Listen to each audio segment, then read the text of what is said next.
This episode of Skip to the Show is brought to you by Audible. Go to audibletrial.com/skipshow to start your 30-day trial and get a free audiobook on us.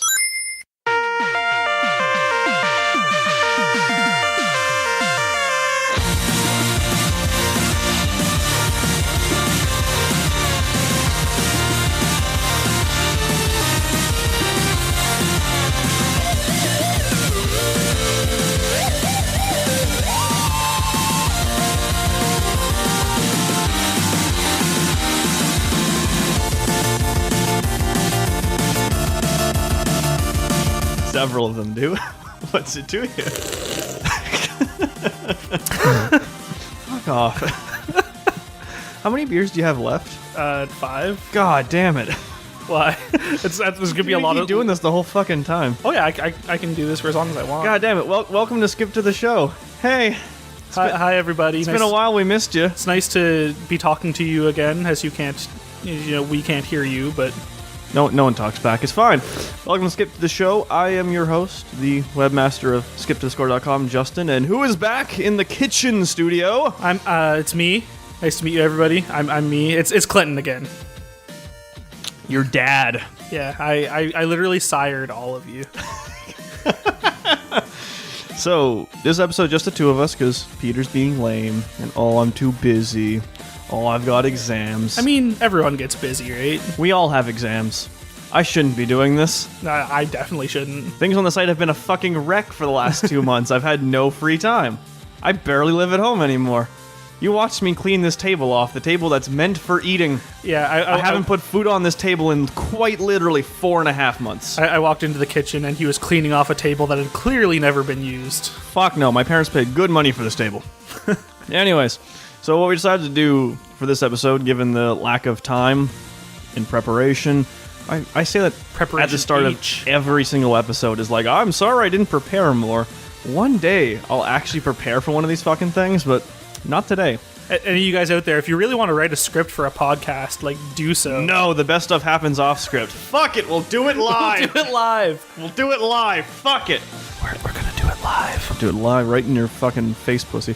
Anyway, so what we decided to talk about this episode is a nice, simple, doesn't require a lot of preparation, mostly just common knowledge that you probably already know, but we're gonna reiterate to you. Hey, Clinton. Yep. You may have heard of this thing. It was called the Nintendo fucking 8x8.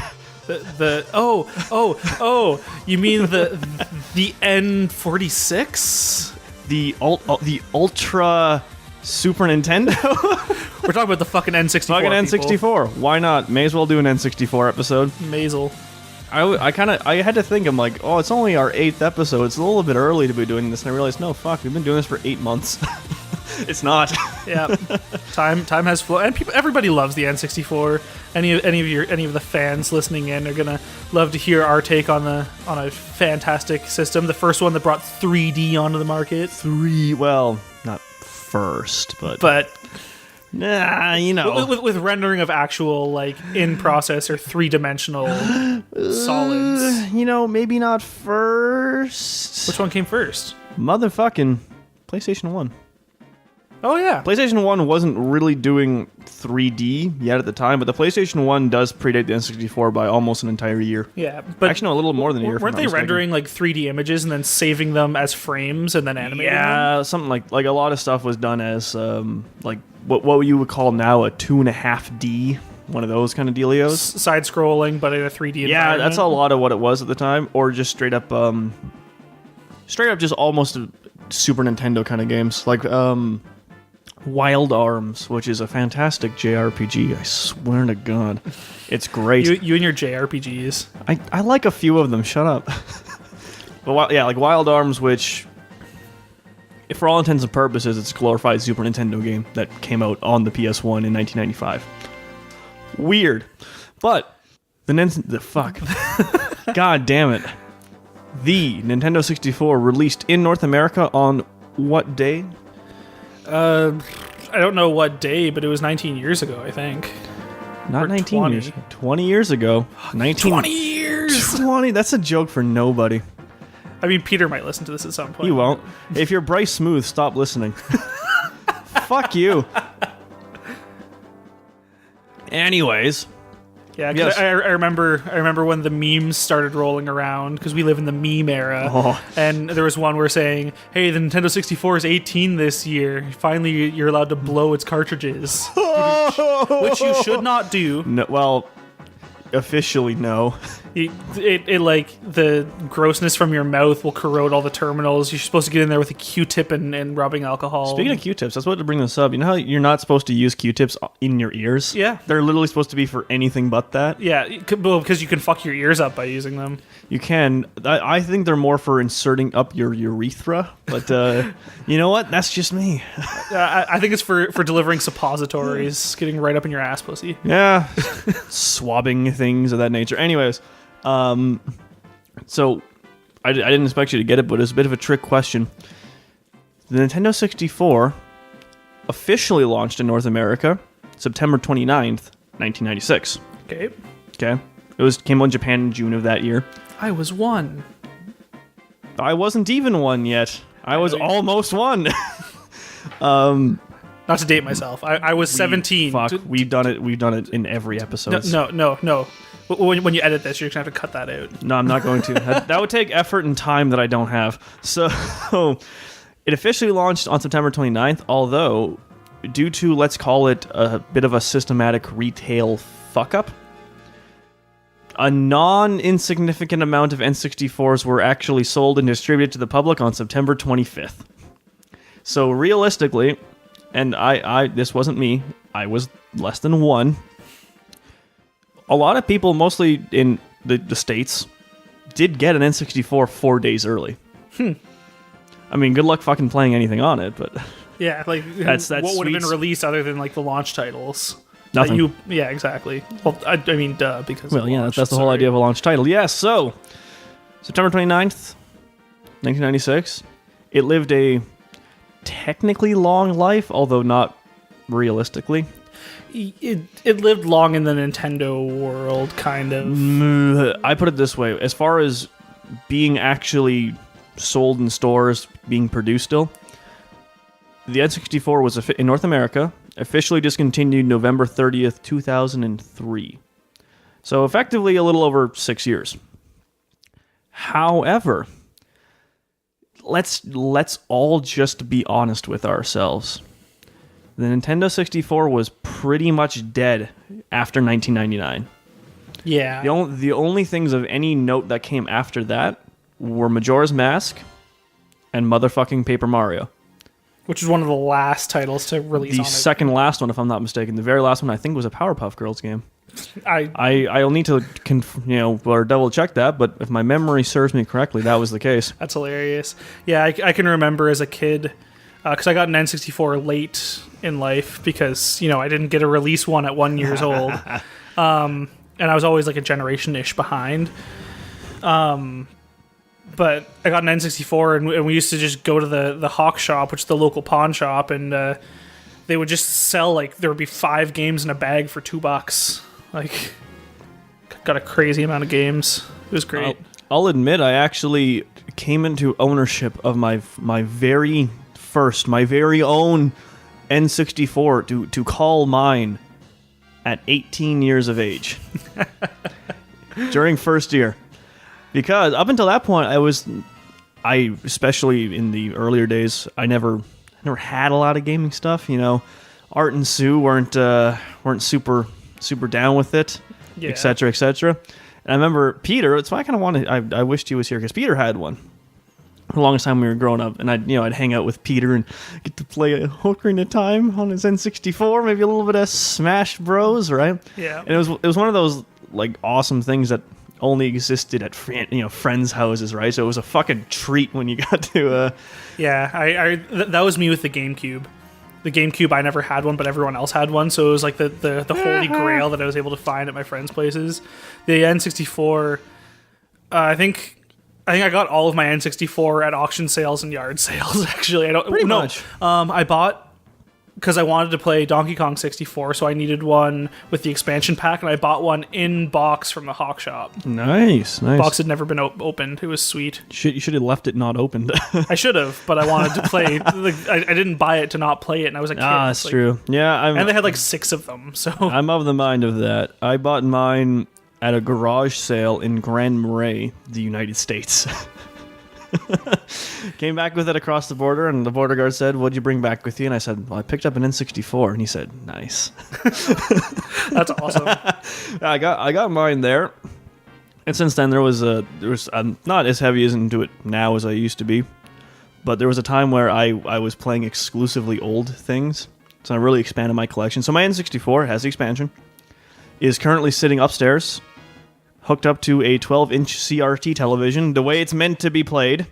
None of this fucking plugging it into a modern TV bullshit, getting it stretched to shit. Yeah. None of that nonsense. Yeah, I have one hooked up there. And then also, I'll throw this in, this either makes me the best or worst boyfriend in history. I'll leave it up to you. But for Valentine's Day, not whatever date the show, Valentine's Day 2015, so last year, my lady friend there, of whom I've been together with for quite some time, and she's amazing. Like she is best girlfriend. Way too good for me. She might even listen to this. Who knows? Hey. Yeah, I got her an N64 for Valentine's Day. I remember you telling me that actually. So I found that at a garage sale here in town, and the whole time it was actually when she would be over here, I have a Super Nintendo as well.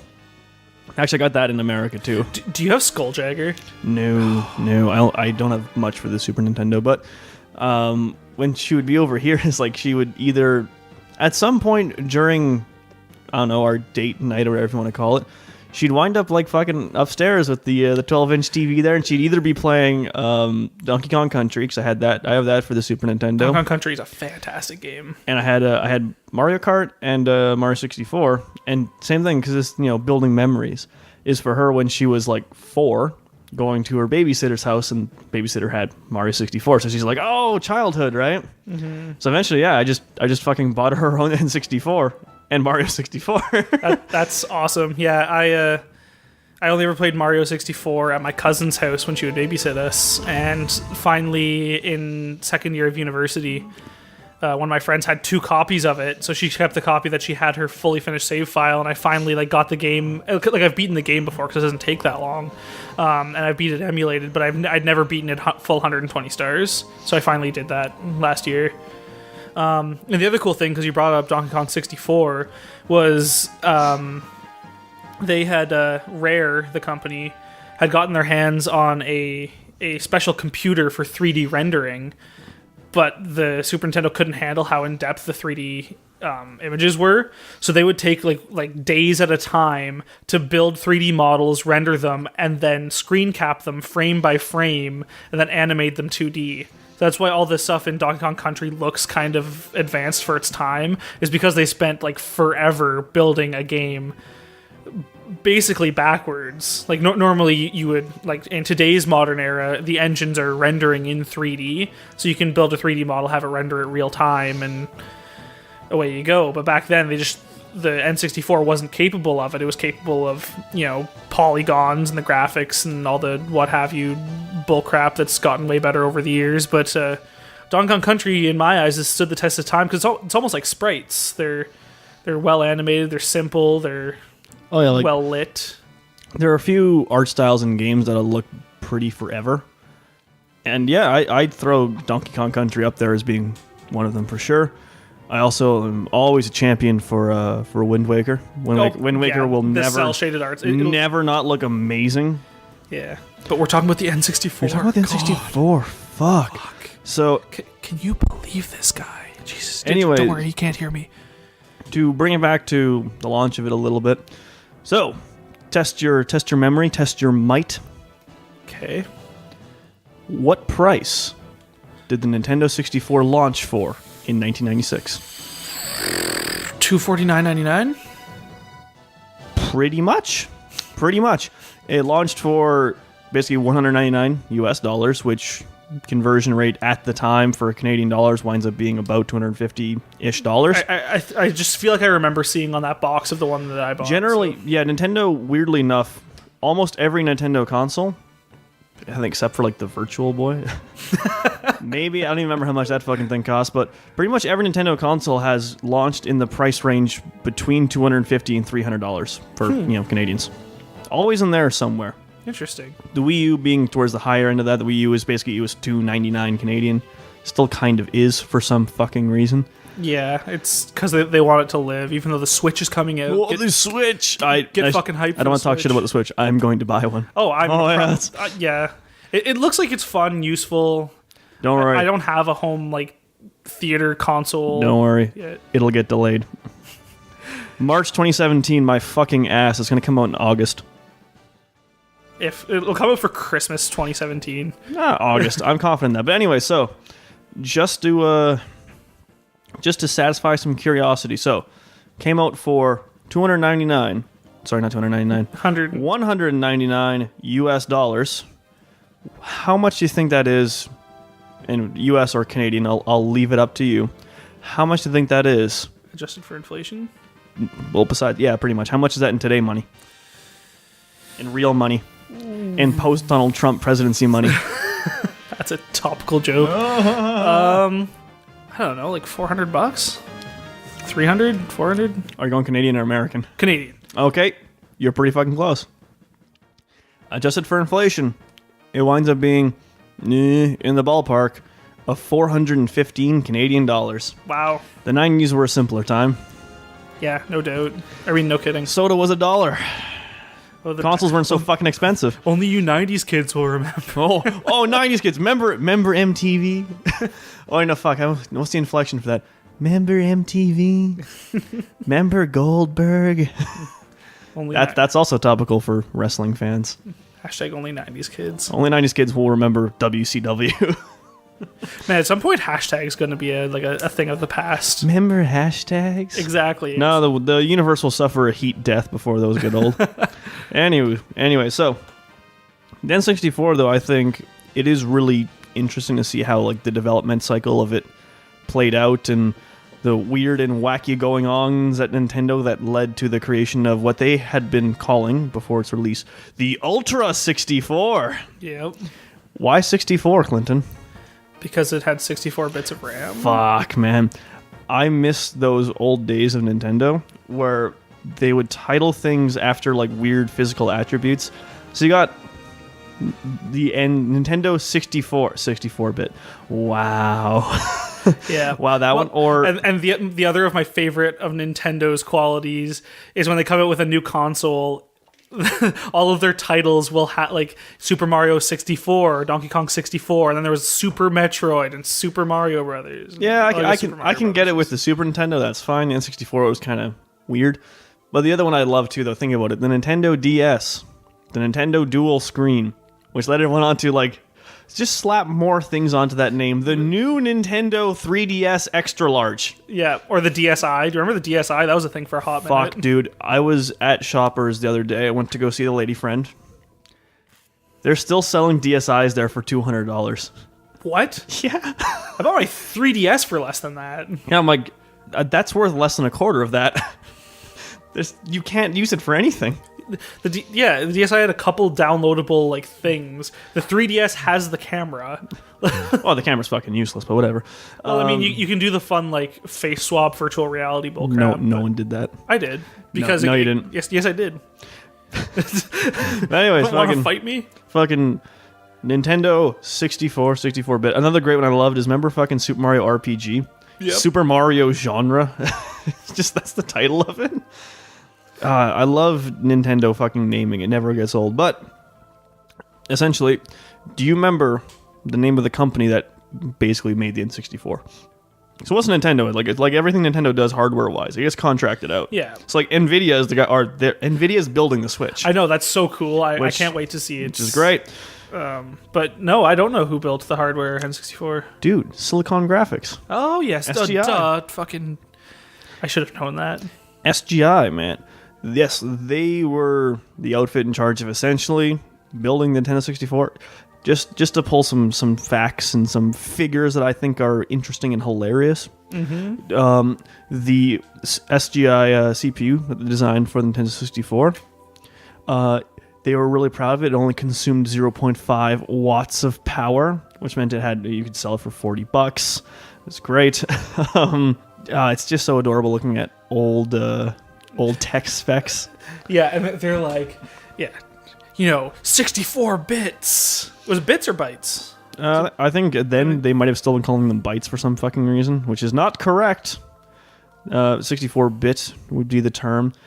I don't think for the Nintendo 64 when their ad campaigns came for that, I think Nintendo had already kind of finished with the Play It Loud era. Oh, I love it. Play It Loud. No, that was right because remember in the console wars, because those were a thing. Oh yeah. Until the PC Master Race came in, and now until everybody eventually shit the bed. But before Sony came along and just kind of ruined it for everybody by being the best at it.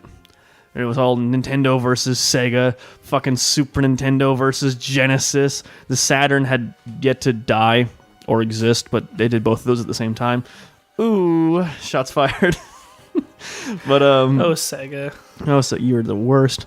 But yeah, Sega's entire ad campaign was focused around like attitude and Nintendo's not cool, kids. Yeah, didn't Crash Bandicoot? No, that's Sony. That's right. That's it was all came, Sonic. Right, yeah. Mario's not cool. What is that? A baby game? Chili dogs attitude.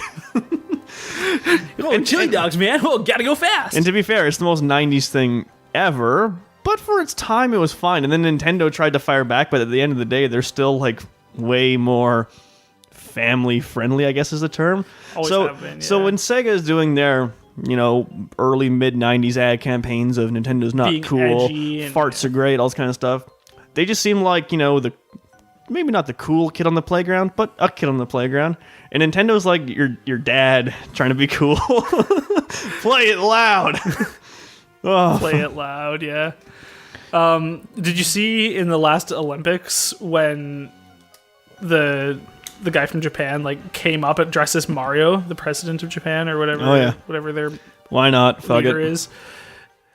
Because Mario and Sonic at the Olympics. They still make those games. I know there've been 6 of them.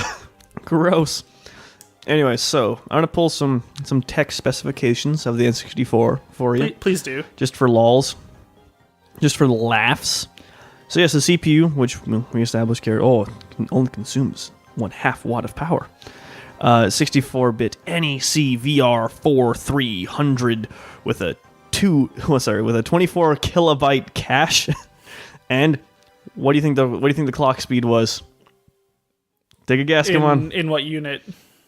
Okay, well, if I give you it's technically the base unit is hertz, but everything goes fast that you need to, right? If I give away what increment, though, it's gonna, ruin the whole thing. At 30 FPS. That's not the same thing. Fuck off. I know, that's screen rendering. I don't know. Okay, let's put it this way.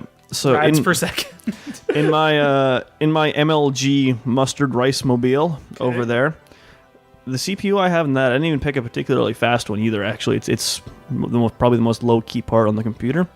My CPU in there runs at a cool 3.3 gigahertz. Right. Mm-hmm. And 64 CPU, granted it was 20 years ago, runs at a cool 93.75 megahertz. 0.7. Pretty much about 3,000 times slower. But at the same time, how far we have come. Yeah, everything you're still dealing in base code. You're not dealing with crazy compilers and cross-language stuff yet.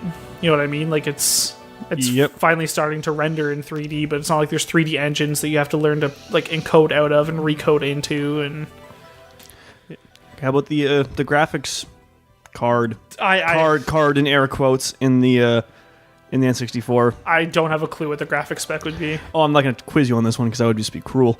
A 64-bit reality coprocessor is what they called it.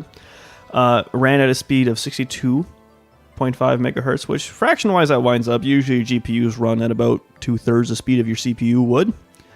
and over 100. Get this. 100 megaflops. Now that's gonna make note that that will mean nothing to you. Although if I could whatever show off my tech skills, a flop is a floating point operation per second. Yep. Okay. Yes.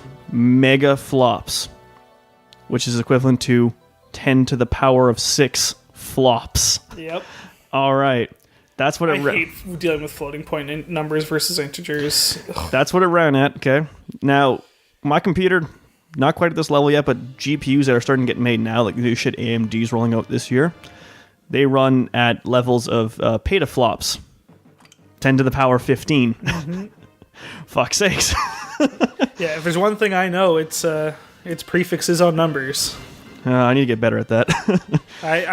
For those of you who don't know, because why would you know? I've never told you. I'm taking engineering in university right now, and dealing with units is my life. Yep. What are you gonna do? Other than kill yourself, but whatever. Yeah. That's besides the point. That would be conceding defeat and letting life win. I live now out of spite. Okay. Now the RAM, the random access memory. Yep. Not the Daft Punk album. That shit. Not that. RAM. Now, before the RAM expansion, see if you remember this. How much RAM did it have? Wasn't that the 64? No. Oh no, 64-bit is the processor. Yeah, that's the process. I'm gonna say it's, I don't know what, like 12 kilobytes. Jesus, no, that's fucking unrunnable. No, it had standard 4 megabytes. 4 megabytes of RAM. But if you got the expansion was 8 megabytes, which you needed to play some of the later tier, more modern games. So Donkey Kong 64 needed it, Majora's Mask needed it, and I believe Perfect Dark did too. Yeah, and then they were going to make a Star Fox game for it, and then didn't. Well, I mean, I think there was Star Fox 64, but didn't it come before the expansion? Because it did. Yes, I think they were doing Star Fox 64 too. Yeah. That game does actually exist. You can play it. 64 too? Yes. Is it like a ROM hack or? Yeah, pretty much. It was in development and essentially pretty much finished, and then Nintendo just fucking shelved it and said, "Eat shit and die," like they do to all their beloved franchises. So one of the developers back in the internet days of 1999 or whatever it was, he just said, "Fuck it, here it is." So it's never been released through official channels, but you can play Star Fox 64 too. It is possible. Yeah, well, and that's probably how I heard about it, but yes, expandable to 8 megabytes of RAM. Now, compare it back to the MLG machine. Again, I don't even have a shitload of RAM in that thing. Don't really need a lot. I have 8 gigabytes of RAM. Yeah. Although most sort of higher tier, real MLG systems, you'll see will do 16 or up to. Generally, there's no point in going past 32, but some people still do. Yeah, it's one of those arguments where there will never be a reason for it to draw on more than I think it's 9.6. Well, it depends what you're doing. But and it's having different things open, and if you store things on your desktop, here's a fun fact: if you store files on your desktop, that gets held in part by RAM. So the more just files you have in your desktop, the more RAM you're taking up, which is why everything on the desktop is supposed to be shortcuts. Yes, but okay. Well, I'll throw this out there for some PC knowledge. Let's call it. So, I went with 8 gigs of RAM for my computer because I was being realistic about what the fuck I would ever need. Because my computer, it's a small build, small case.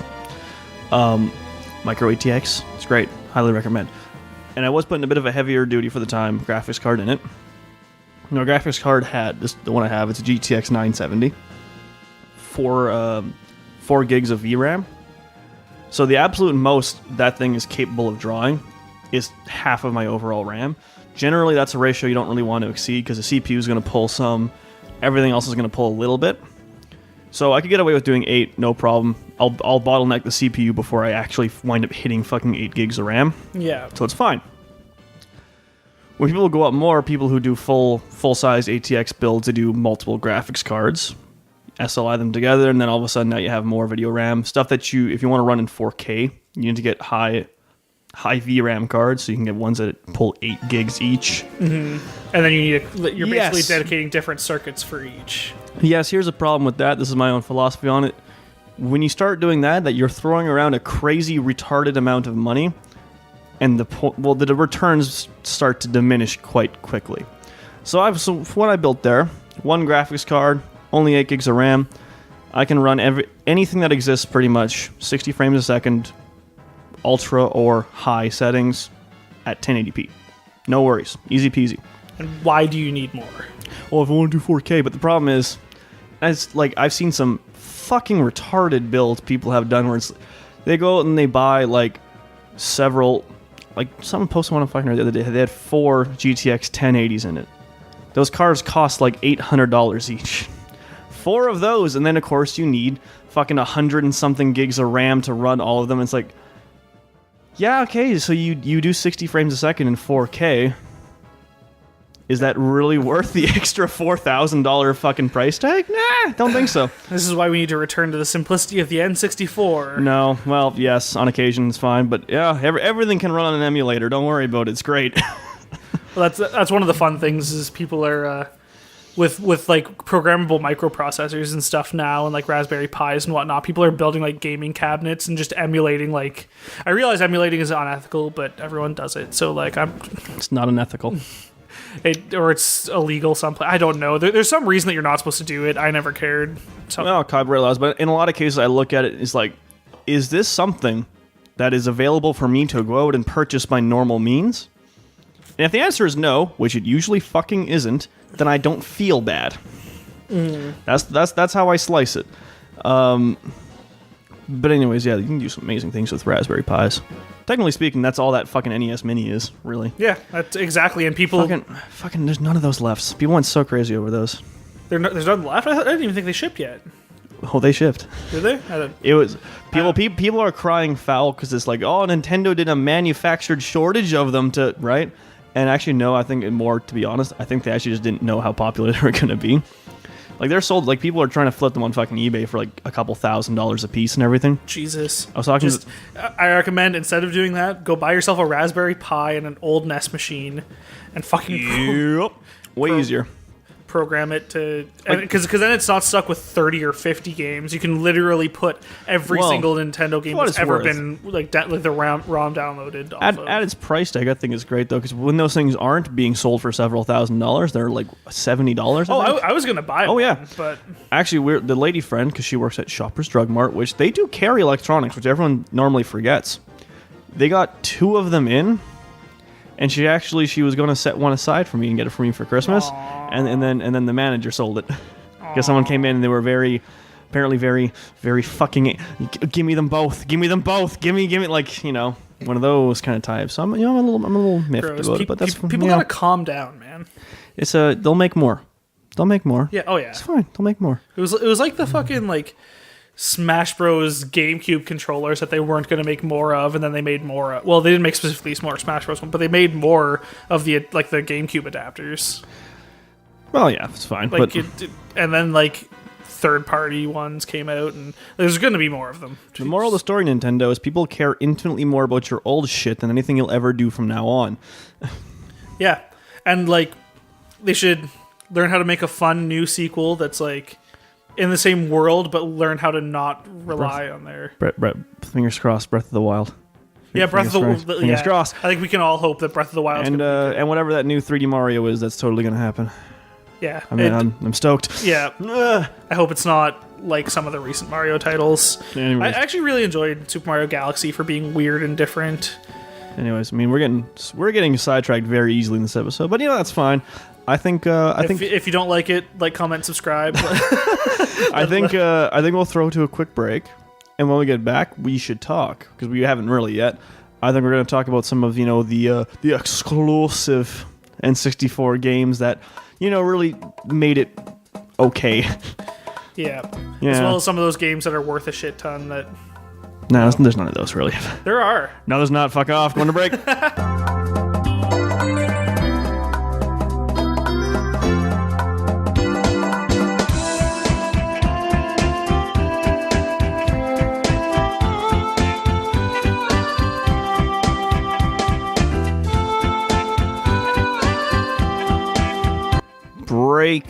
time. Oh my god. Hey, thanks guys for listening this far into the episode. Farther than I would have listened. Sorry in advance, a bit of a episode that's light on planning. Just so much crazy shit going on this month. Didn't have time to plan this as much as I would have wanted to. And same thing, Clinton just decided the day of is okay, yes, I can be on the podcast. So the N64, definitely a topic we're going to have to revisit at some point with some actual planning, some actual meaningful content. But if you're liking the show so far, then more power to you. Now, housekeeping items. Same as usual, this episode of Skip to the Show is brought to you by Audible. What you can do now is you can go to audibletrial.com/skipshow and get a free 30-day trial and a free audiobook on us. What is Audible? Audible is the internet's leading purveyor of audio-based entertainment, which is mostly to say audiobooks. Now, it's run by Amazon. You go on there. They have over 180,000 different audiobooks narrated lovingly, some by weirdly famous people. Essentially, any book under the sun you can think of, it's on Audible. So if you want to do us a real solid and do yourself a solid at the same time, audibletrial.com/skipshow. Now, that's out of the way. I'll also plug May as well. You know what? Follow us on Twitter, like us on Facebook, something like that, just so we have some idea that people seem to listen to this. So on Twitter, we are at Skip to the Show. Not at Skip to the Show. What am I saying? Skip to the Score. At Skip to the Score on Twitter. Skip to the Score on Facebook. Please check out skiptothescore.com, where all this lives and where all this comes from. And you know what? Just keep listening. We really appreciate all of you. So, I think I'm pretty much done rambling. Let's go ahead and get into this train wreck of a second segment.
What were...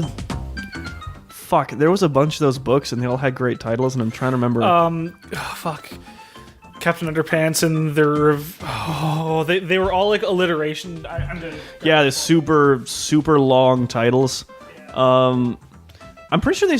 Actually, no, because they stopped making those for a while, and then a new one came out this year or last year. I can't remember what the fuck. Well, and that's the second hiatus they went on. Because remember when we were in public school, I think.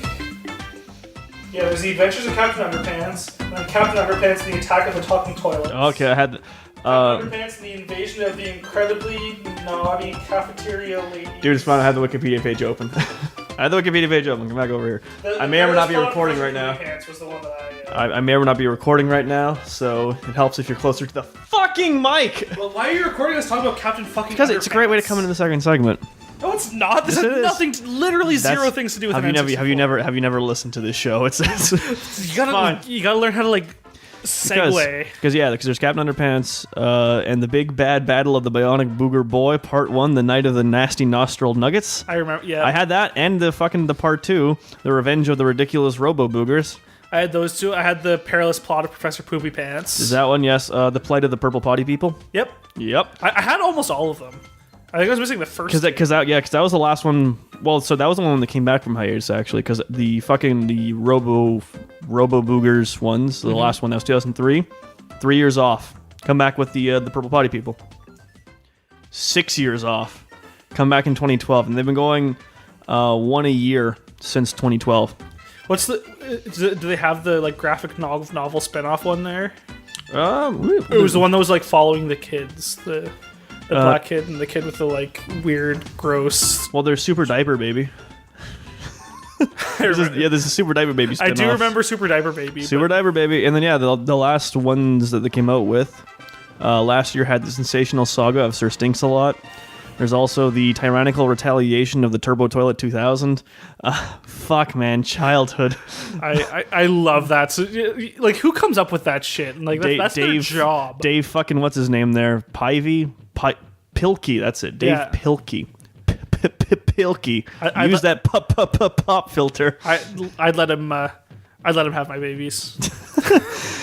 So, dude, the Nintendo 64. You know, it had some games, man. It had. I mean, I would hope so. It's a gaming system. Had some games. So, obviously, the one I'm probably going to talk the most about, The Legend of Zelda: The Ocarina of Time. Perhaps one of the best games ever made that's aged so poorly.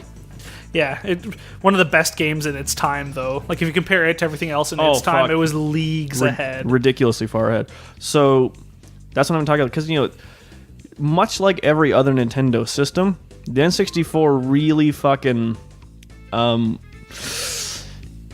it relied pretty much exclusively on Nintendo exclusive games. Yep. So, the N64, I think, was the last console where they had, up until sort of now, any real show of third-party support at all. And even then, it wasn't a whole lot. A lot of stuff went to PlayStation. So with this generation is when Nintendo lost Square. Square went over to Sony and started making Final Fantasy games on the PS1, etc., etc., etc. So it was really fucking bound by the exclusive in-house stuff Nintendo could throw together. Yeah, and then Rare, obviously, probably the MVPs of the whole fucking system. But to just go over some of the important ones. So what was the launch game that everyone probably knows the most, actually? Is it? It's Super Mario 64. Absolutely. I think, and I hear this a lot, Super Mario 64, I think it has a case to be considered the best 3D platformer ever. If everything they had wanted to do had been done, like, my thing is it's fun, it's bright, the worlds are open, you can do different you're not stuck to the star that you said you were going to do. I absolutely love it. It's a fantastic game, and it's where platforming needed to go into 3D. It's the step it had to take. I think it is one of the fucking only Nintendo 64 games that's aged even remotely gracefully. It's still fantastic to play. I equate it to, at this point, it's like you're making essentially the first ever 3D platforming game, the first real 3D navigation game. It also served a dual purpose in the way that was designed to essentially teach people how 3D games were going to work from now on. Yeah, with the camera controls and with all of that. And it's the equivalent of like going up to your very first at-bat and hitting an inside the park home run. Yeah, and then hitting it not that much stuff afterwards. But you know what? That's fine. You can only do so much. Sorry, Nintendo. Yeah, Super Mario 64, and then it only had one other launch game. It launched with only 2 games for an entire month. Yeah, the launch was fucking abysmal, all things considered. What was the other launch title? Pilot Wing 64. Oh, yes. Which another one is sort of meant to be like, here's how 3D is going to work from now on. Yeah, not quite as good. No, it wasn't. I like Pilot Wing, so Pilot Wing's fine. The first, essentially, non-Nintendo published made game, also the third game to come out in the fucking system, period, on Halloween, over 1 month later, was Mortal Kombat Trilogy. Which is a fantastic game. Yes, it is. Which is also followed up by Wave Race 64, came the day after that, so November 1st. So that's the third Nintendo game on it. Fourth. Oh, the third wave of... Yeah, third Nintendo-made game coming out for it. Followed by I Love This, also by Midway, so, Mortal Kombat people. Only 2 people making games for it right now. Wayne Gretzky's 3D Hockey. Yes. Are sports games fun for people? I hate them. I cannot stand them. I don't know. Like, say what you will, I've never enjoyed a sport game. Look. I will enjoy, in small casual doses, a little bit of NHL something. Okay. Like, don't get me wrong, NHL 02 is still god tier, and one of my favorite games ever. NHL 06, pretty great. I haven't played any of the ones after NHL 13. But you know what? For like 40 minutes at a time, all right. So I can just sit down and do. I like hockey, so I can fuck with it. Like playing fucking MLB The Show, fuck off. I can't do it. I can't even watch baseball without falling asleep. So there's those, and then I'll be honest, I do enjoy, again, on a like casual, like just do it 45 minutes at a time basis. Little bit of them WWE games. I knew the WWE games were coming. No mercy. We'll talk about that in a bit. The other thing about like Super Mario 64 being the for its time the quintessential step to 3D and platforming, the Nintendo 64 is like the only console that I think of when I think of 3D platformers. Because other than the Jak and Daxter series, which went from a 3D platformer to a third-person shooter game, like not very many other consoles, even to this day, have 3D platformers just for the sake of platforming. Whereas N64 had Banjo-Kazooie, Banjo-Tooie, Super Mario 64. Like it's just the one that comes to mind for me, and I miss them. Yeah. I love 3D platformers. So I'm gonna keep running this down. Just for the first little bit here. So we talked about Wayne Gretzky's hockey. Next game after that, November 25th, Killer Instinct Gold, Nintendo. Next one, December 3rd, Cruisin' USA, Nintendo. Which, by the way, has the best theme song in the history of gaming. It does. I actually... Cruisin' USA! There was a really... Yeah! There was a really bad port of that game in a an arcade cabinet at a place I worked as a kid. I love the arcade cabs of that game. They're fucking awful. In the best possible way. The worst racing game. But also coming out on that same day, though, December 3rd, Shadows of the Empire. Also Nintendo. So, stop. Hold. So between launch in September of that year and Christmas, there was a grand total of fucking 9 games available for the system. Mario 64, Pilot Wings, Mortal Kombat Trilogy, Wave Race 64, Wayne Gretzky's 3D Hockey, Killer Instinct Gold, Cruisin' USA, Shadows of the Empire. I suck at counting, that's actually only 8. The fucking state of your launch, Nintendo. That is abysmal. 8 games in 3 months. And Total. Christmas. Total. That's it. Yeah, that's... Luckily, a couple of those games are fairly lengthy to actually, like, for completionists. Because that was one of those things back then, is, like, lastability. Your game needs to be able to be worth its fucking however much you pay for it. Fucking, like, 80 games for a game now. Shit's crazy. Shit's fucking steep. The fucking state of it. So... God, I can't... 9 games. That's crazy. Now, granted, it would get better in, Well, of course, 1996. No, it would never get much better. There's lots of games for the N64. Yeah, N64 also still existed for a lot of I guess. Think about how many notable N64 games you can think of in your head, like ones that you really remember fondly. I'm betting you don't remember more than like 12. That's probably the number that I was going to pick, actually. Exactly, right? Those 12 games spread out over the course of essentially 3.5, 4 years. Yeah. And not a lot to fill in the gaps in between. So we go into the following year. I'm just going to like read through the notable ones people would remember or care about. Mm-hmm. Mario Kart 64 came in February of 97. So did Blast Corps. There's like 6 people who played Blast Corps. So why'd you bring that one? Blast Corps is great. No, Blast Corps is actually really good. At least I remember feel it being really good. Biased reader here. Doom 64. I mean, it's the worst Doom, but Doom. It exists. Yeah. In March of 97. Okay.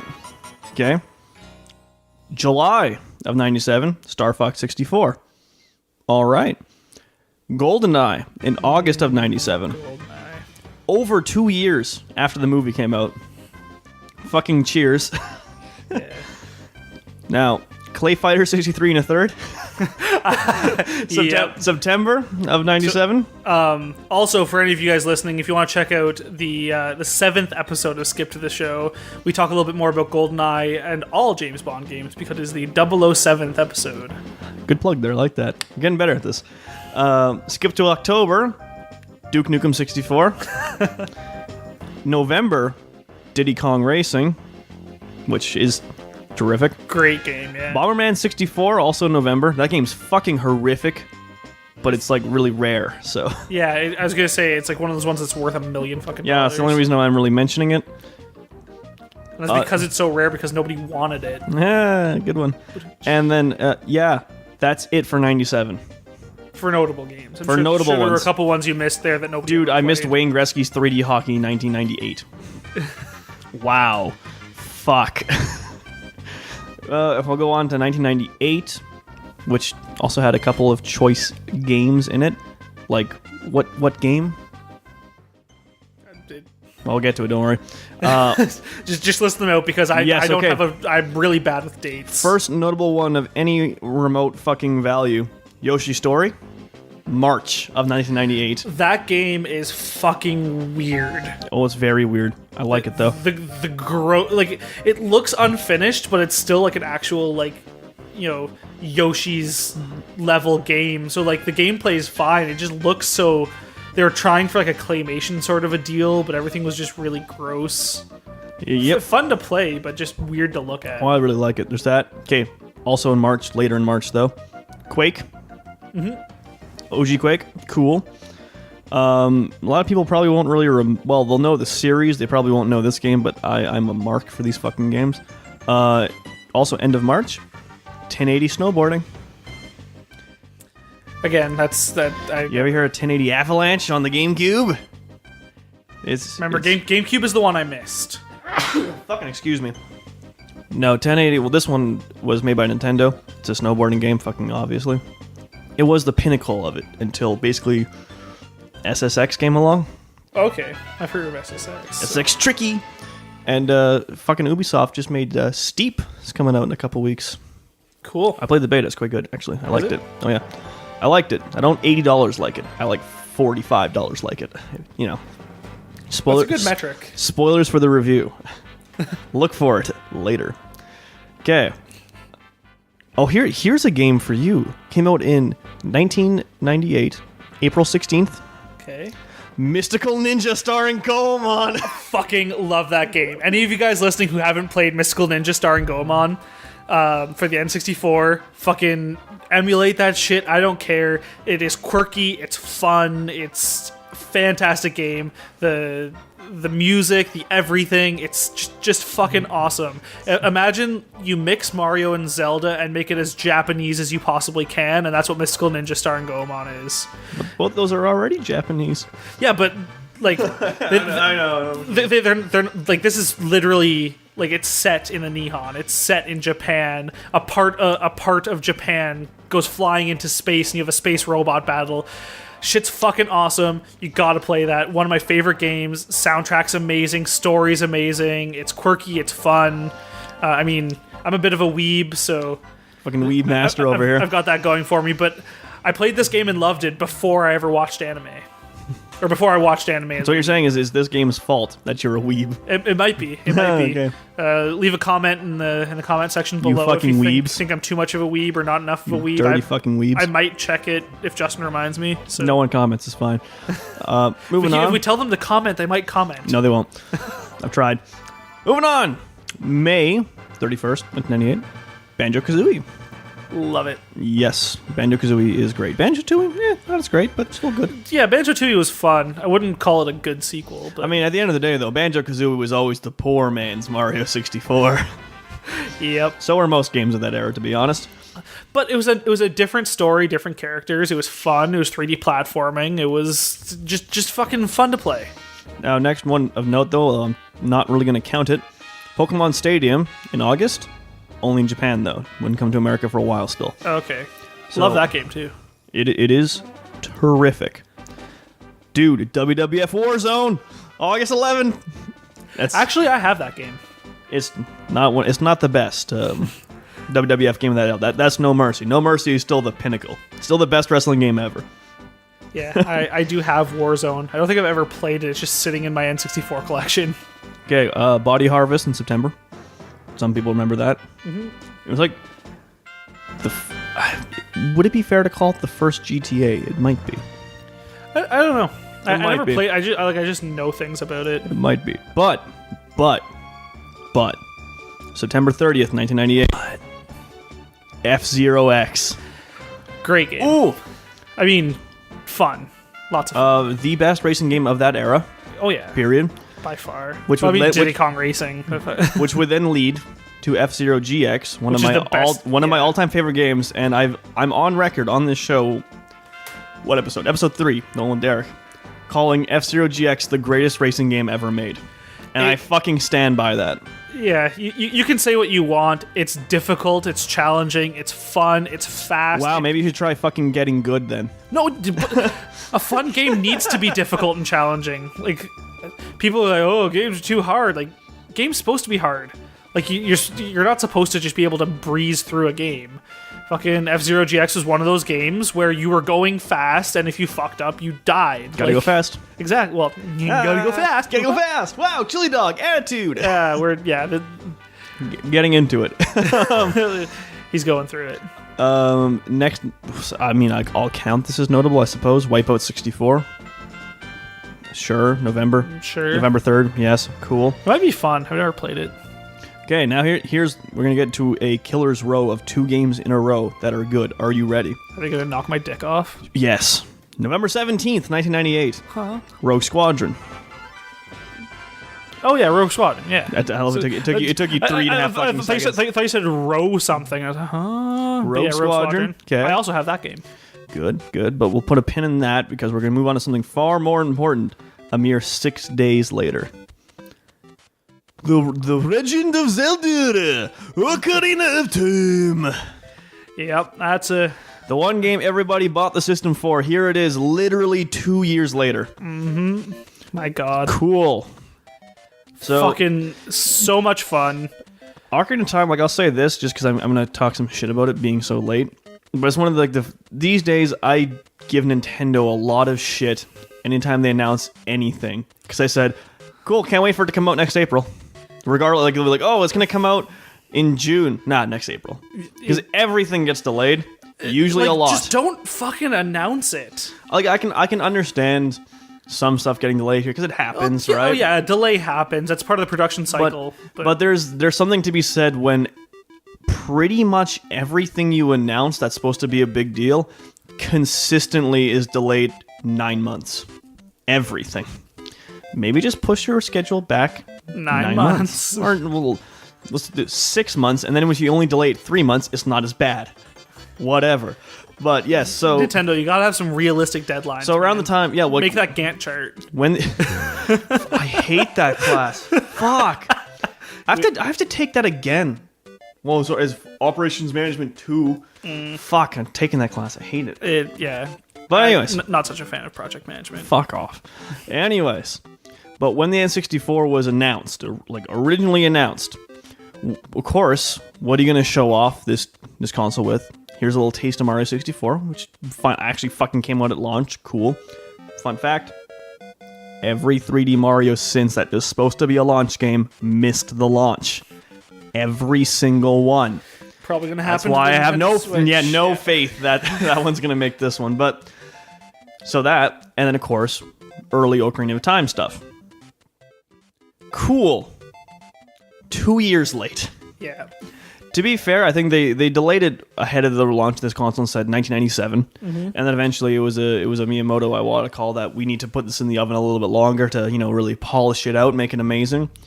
And it's one of those cases where, look, and I have fingers crossed for this for Persona 5 right now, because Persona 5's gotten delayed so hard. I was gonna say, isn't that the one that's been delayed 7 times? Yes, it is. It was delayed again a couple weeks ago. I was gonna say, yeah. Austin, Yes. my roommate was telling me about that. Yeah, I fucking want it. But anyways, look, if you gotta push it back a little bit to make sure it's just right, I'm alright with that. I'm alright. You take all the time you need with something this big. Something that's important. Well, and look at how Ocarina turned out. Like, Amazing. I mean, every game has bugs. The best. But it wasn't buggy. It wasn't broken. It was... Not at all. Now, eventually, I do want to do a just solo Ocarina of Time episode, because there's a lot to fucking unpack with that game. But it's amazing seeing its development cycle and how it all went, because the game started being developed in 1994. So it's essentially a 4-year development cycle for it. Originally, the game was going to essentially be that Windows 95 fucking screensaver that's like the maze.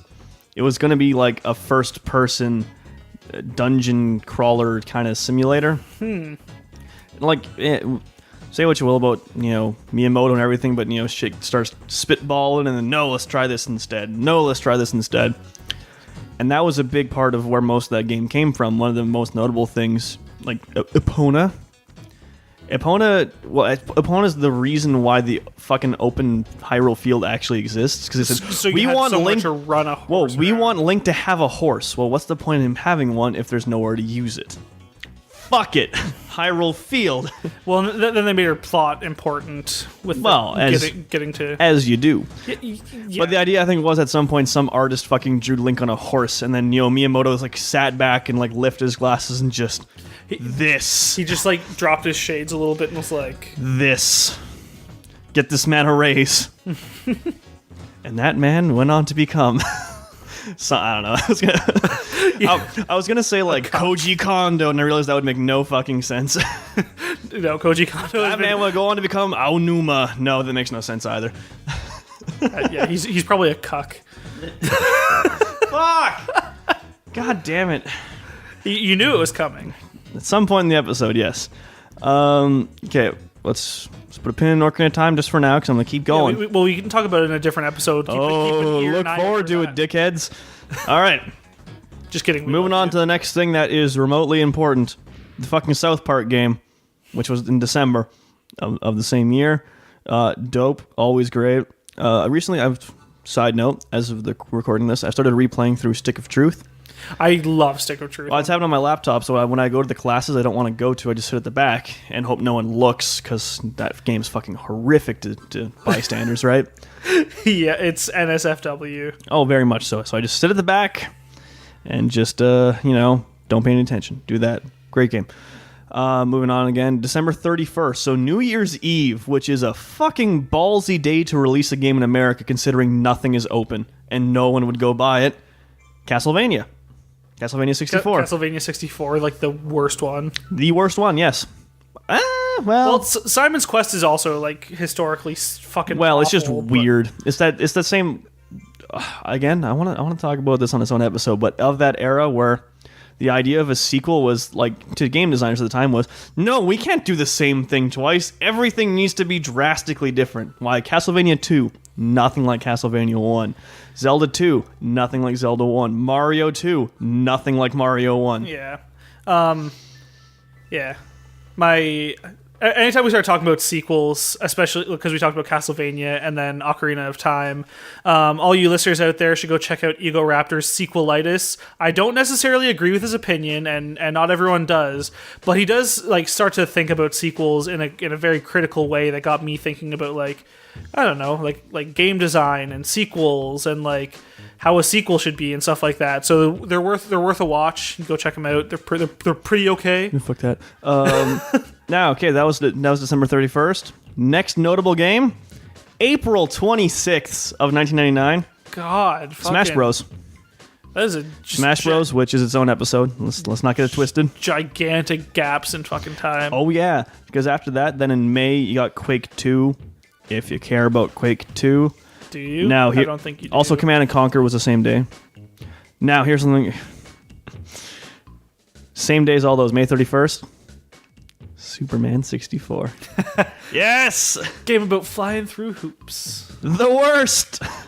You mean you don't love Superman 64? In a very ironic way, yes, I do. It stands its purpose. If it didn't exist, we wouldn't have something to make fun of. I do love, if we're going to keep plugging shit, the Laser Time of the reason this podcast exists fame. They did a great video for their YouTube channel, which was I think it was the 5 or 6 things, like the worst 5 things Superman always does in games, and it more or less is a video explaining here's why there will never be a good Superman game. It's just not possible. Yeah, you can't. Yeah, check it out. Just go have a listen. Because spoilers, one of those entries on that list is flying through fucking rings. Well, that's any flying game. Like, well, Pilot Wings, it makes sense. Doesn't make sense if you're fucking Superman. Yeah, there's no... Yeah. Or the Superman NES game where he takes the subway. Or anytime he climbs a ladder, which happens in all... It's whatever. Yeah. Moving on, June 30th. Mario Golf. Hey, love it. Do you? Yeah, actually I do. So golf games are one of those exceptions for me for sports games where they're like kind of fun. They're way easier than actual golf. Moving on, August 31st, Road Rash 64. Cool. Never played it. I suppose. I guess if Road Rash is your thing, it's nobody's thing. But then moving on, November 22nd. Those of you who can't see, he's giving me the shh symbol. Donkey Kong 64. I love that game. Worst camera ever, by the way. Camera's really bad, but that game's a lot of fun. It's just, it's another poor man's Mario 64, but it's different. It's got Donkey Kong in it. Fucking go play it. Danky Kang. Danky Kang. The cartridge is yellow. Wow. It's lots of fun. Well, and like it's fun because you kind of have a party. Which I mean, also gonna replug Legend of the Mystical Ninja. Like each one has a different weapon that they can use and a different musical instrument, and like there's a bunch of different mechanics that were all implemented in that game, which was fun. It kind of showed like how you can have different mechanics do different things in games. It was fun. It was fun. It was fun. Okay, it's fine. Fuck. God, Dad. I skipped a couple for Halloween that came out. Most notably, Resident Evil 2, Halloween '99. South Park, Chef's Love Shack. Not that good, but whatever. And, Turok Rage Wars. Did you miss the original Turok? Seems like it. Turok and Turok 2, look them up, they're great. Yeah, Turok, I still play that game. It's fun. Okay. I skipped more than a couple of wrestling games at this point, but I feel like mentioning this one. WWF WrestleMania 2000, one of the worst WrestleManias. Anyways, moving on. For those of you who don't know, Justin loves wrestling. Dude, if you're listening to this, you've listened to this show before. I made a reference to Goldberg earlier. Fuck off. Rainbow Six came out in November 17th. Yeah, the original Rainbow Six. What is that? Tom Clancy's Rainbow Six. Oh, okay. Yes, the first one. Tom Clancy. Oh, dude, here's one for us. Get ready. November 30th. Harvest Moon 64! Hey, motherfucker! I hope you heard that awesome high five that we just did. It's the best. I wasted so many hours in that game. Did you ever like? There was a cheat for any of you who want a little insider info into my mad speedrunning prowess. It's not speedrunning at all. But if you pick up your dog and then go talk to Karen, who is like the winemaker's daughter, you just talk to her with your dog forever. She'll become your wife. It's like the cheapest way. You don't have to do any of the bullshit where like you answer questions correctly and make her heart get bigger. You just go, I think it takes 3 days in a row. You just pick up your dog and walk to her and then talk to her with your dog all day until it's nighttime, and then she'll fall in love with you and have your baby. That's what I did in real life, pretty much. That's how you got your awesome girlfriend. Oh yeah, absolutely. Just picked up Mika and was like, yep. All right, moving on into the year 2000. Nothing in January. Okay. In February, on the same day, we get Tony Hawk's Pro Skater. All right. Wonder if there's nothing in January because of like fucking Y2K. I mean, there was. Excuse you. There was Disney's Tarzan. Excuse you. Anyways, Tony Hawk's Pro Skater, and finally Pokemon Stadium in America. On that, so 2 years late. In America. Mm-hmm. Fucking cheers. You may notice I say that a lot. That's just how I deal with my my distaste. But then, nothing until April. Excite Bike 64. Then in May... Was it fun? Was it good? Was it I playable? remember nothing about it. Then in May, Perfect Dark. All right. Okay. Bomberman 64 2 also came out in May. Was it also as awful as the first one? I have to assume so. Yes. I see no reason to disbelieve this. Rolling through the summer, what do you think some of their big summer game releases were? Did you guess Madden NFL 2001? Because that's pretty much it. No. That's pretty much it. Turok 3 came out in August, though. This is the worst one, maybe. The original Turok's the only one I've played. 2 is great. 3 is not. Okay. 3 is a bit of a fuck. Might have to look for a copy of 2. 3 is a bit of a fuck up. Okay. The bastard child. We keep going because then we get to... Sorry, again, a killer's row here. October 16th, 2000. Cruisin' Exotica! Killer's Row, you say? But the next one is, though, because the next one was a week later, Majora's Mask. I love the story behind Majora's Mask. Hey, I guess the game's also getting its own episode. That one. You just do there's gonna be you're gonna do the summer of Zelda, where you do 4 episodes of all Zelda games. Fuck, that's a great idea. Okay, I'm doing it. There's every month of the summer, it's just Zelda game, or maybe you split them into 2, so you end up doing 8 Zelda games instead of just 4. Or yes. Anyway. I'll be honest, I'll throw this out there.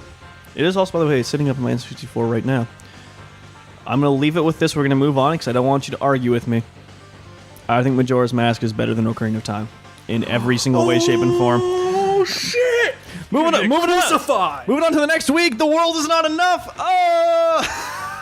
I hate you so much. The world is not enough, bitch. Listen to episode 7. It's all right. Just care.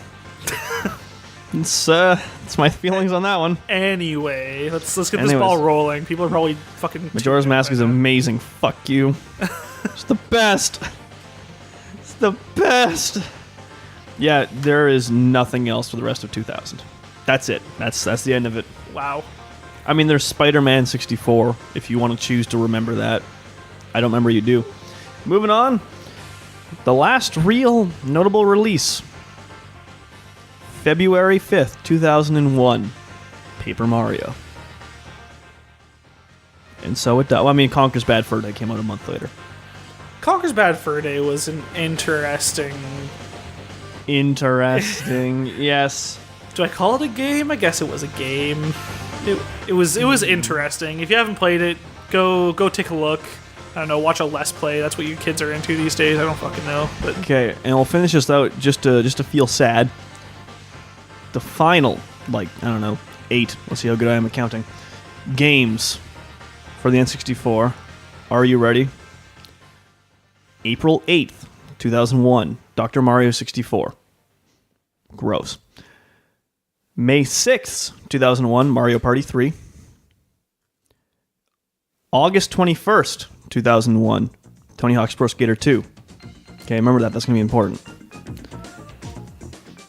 September 12th, 2001. Madden 2002. All right. Here's the one I was thinking of, but I'm not correct. October 14th, 2001. Powerpuff Girls Chemical Extraction.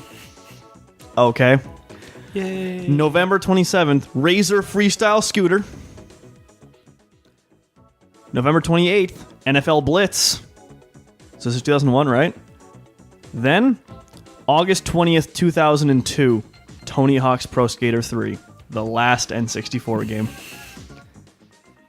Holy shit. So within the last 8 games, there were 2 Tony Hawk games. Within the last 8 games, there was a span of a year and a half. Yeah, but that sometimes happens at the end of a console's life. Motherfucker, they're still making PS3 games. True. The last PS2 game came out last year. What game was it? It was one of the fucking Madden games, if I'm not mistaken. Oh, of course. I'm still counting those. I still counted Tony Hawk. Yeah, they were still making PS2 games up until 2015. Fucking choke on that dick. Impressive choking sounds. I try. So, I think, as much as I have a real love for the N64 and a lot of nostalgia and all this kind of jazz, looking back on it, Not an impressive I was gonna say roster. you have to acknowledge the fact that it was kind of shit. But the console itself wasn't as shit as the titles that got. Well, that's where a console lives and dies. So I think it's fair to say, exactly. like, the PS1 kicked its fucking dick in. Not, like, in terms of, notable games. Okay, maybe you can make the case the best PS1 games aren't as good as the best N64 games. But if we want to look at, like, notable things, the PS1 had far more notable games for it. Also, it sold way fucking more.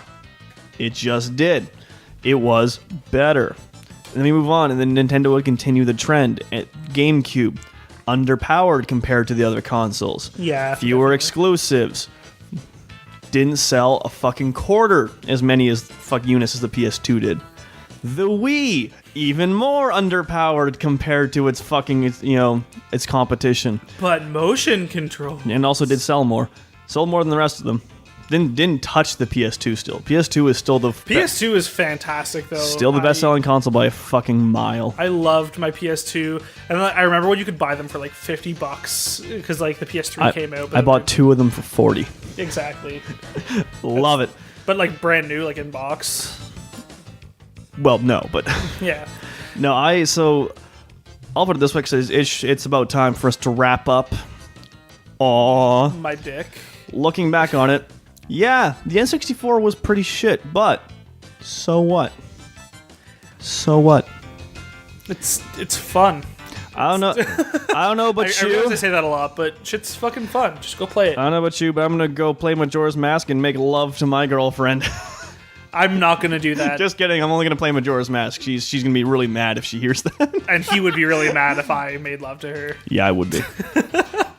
Yeah, we don't have a problem. That's why I don't do things like that.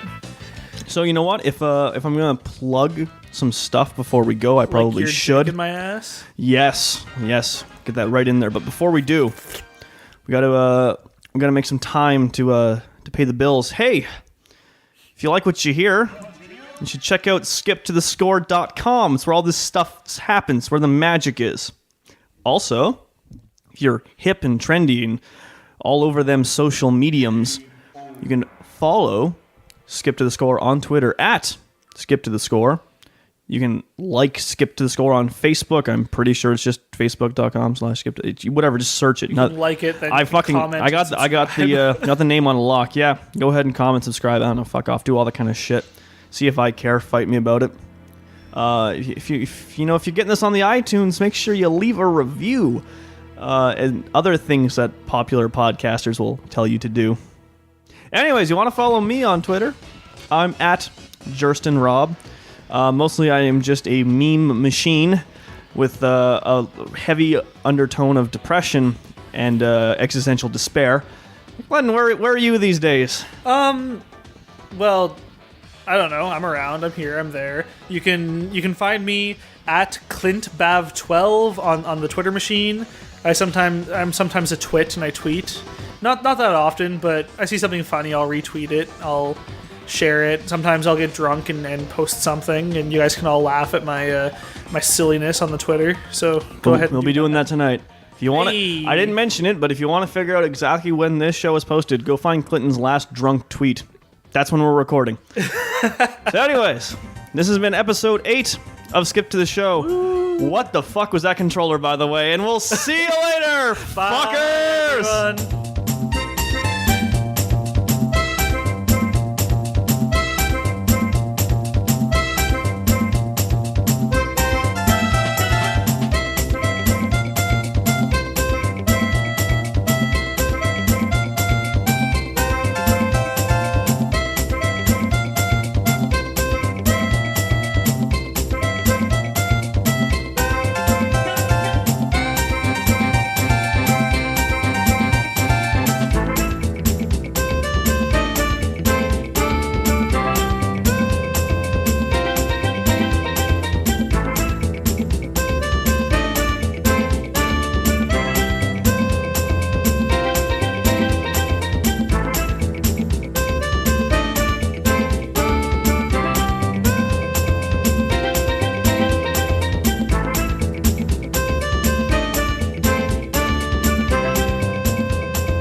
I am the great mighty Pooh, and I'm going to throw my shit at you.